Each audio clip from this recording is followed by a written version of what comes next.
in the Straits of Mackinac, local activist Emmanuel Major has undertaken a daunting task to ensure our future to the endangered Lake Loggerhead turtle.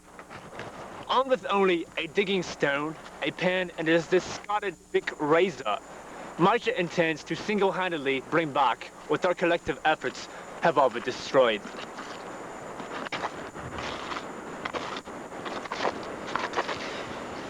Yes, I'm working to protect the threatened Loggerhead Lake turtle. The lake log, as it is referred to, has seen drastic population reductions in just the past 50 years. Reductions of up to 94% in some shore areas. It might not be the most aesthetically pleasing creature of the Great Lakes ecosystem, but that doesn't mean we should kill it. Scientists have discovered that this radical decline in population is due to the turtle's deceivingly soft shell and odd organ placement. The lake log is actually one of the most highly intelligent creatures in the entire animal kingdom, for its shell is actually a cranium, protecting a highly developed brain and central nervous system. All of the vital organs, lungs, liver, kidneys, stomach, etc., are stored here in the animal's tiny head. The drawback to this is that the shell never hardens fully. Indeed, we compare it to the soft skull of a 3-month-old child. In other environments, this might not be such a problem. Here in Michigan, however, it is tragically problematic. The subculture of the Great Lakes region has quite the penchant for rock throwing historically. As ripe as the age of 3, children pick up rocks and throw them at all kinds of objects. This peculiar habit is frequently carried through high school and even to adult years. And since lake logs only dwell in the top 2 feet of water, they make wonderful targets with their bubble-like shells. Indeed, because of the rock throwers, the lake log may soon go the way of the carrier pigeon and the dodo bird. Major's work, though independent in nature, is integrated with the work of others from the greater Mackinac area. For example, take the bag lady. She's been walking this stretch of beach, 25 miles of it, for over 10 years now, packing out trash as she picks it up. I've been walking this beach every other day, 25 miles of it, for almost 10 years now. I walk with a religious dedication. Indeed, I compare myself to the Almighty Jesus Christ. I mean, we're both trying to save the world.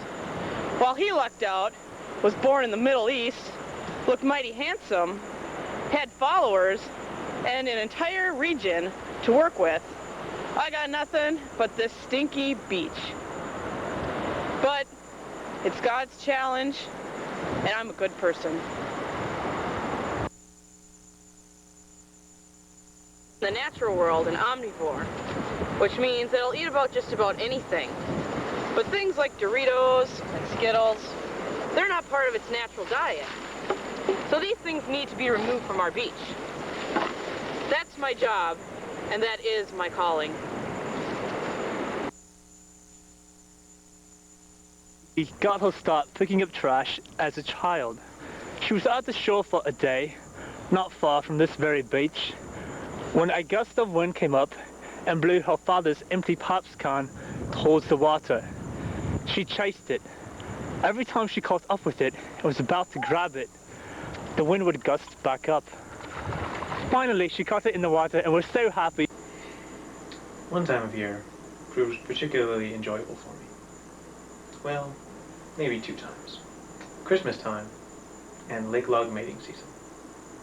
In mating season, lake logs play a peculiar game in which the coy males completely bury themselves underneath the sand. Once covered, they emit a strange low-frequency noise, not unlike this.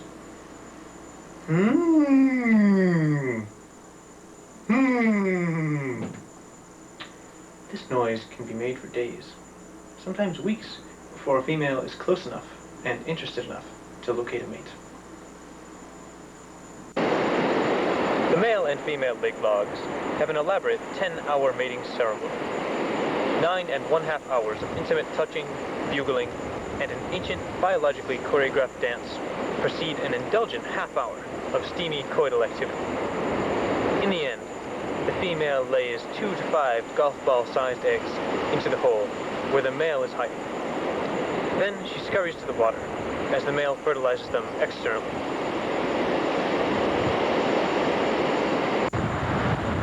Of course, those eggs will have to be moved. Development on the shore, artificial light sources and whatnot, have led the turtles to bury themselves, and therefore their eggs, in poor locations. It's a curious problem, but Maija's solution is twofold.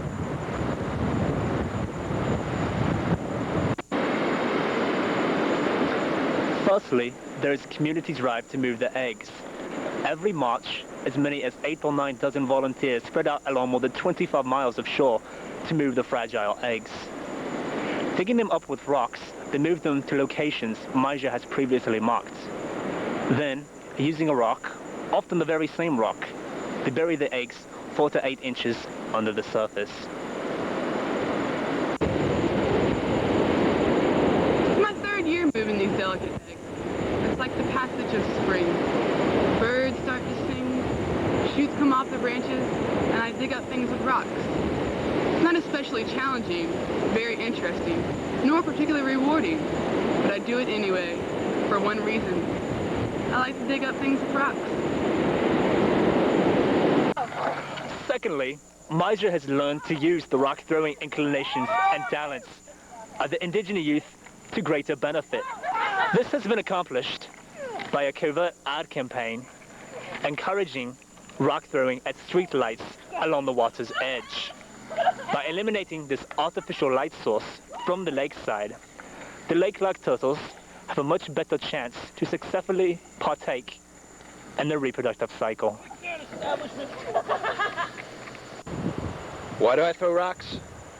Well, my father threw rocks, and his father threw rocks. We've been throwing rocks for generations. Throwing rocks makes me feel like I'm free, and this is America. Yeah, I hate to admit it, but I used to throw rocks at loggerheads. But one day I saw this poster in an alley downtown. It had a picture of a bunch of cool kids throwing rocks at a streetlight down by the lake. And so I really like that, and I've been throwing rocks at lights ever since.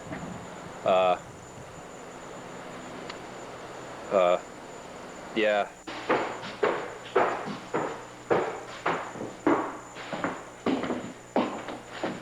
Still, there's more to saving a species than moving eggs and encouraging kids to throw rocks at street lights.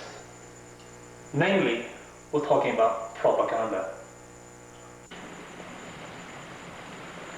As propaganda ministre of SEL, Save the Endangered Lake Log, it is my job to spread the word to the public about our annual Egg Move-a-thon.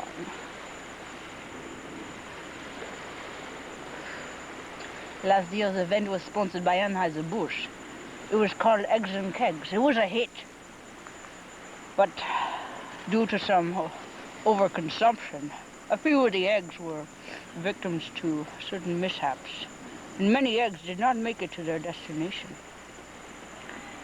For this year, I am organizing an even bigger and better event.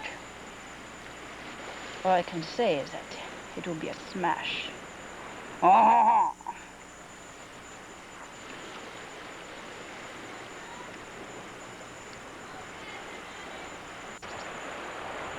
It's true, under the work of Maija and others engaging themselves in an active manner, a civic manner, the Lake Log may indeed see its way into the future under a watchful eye.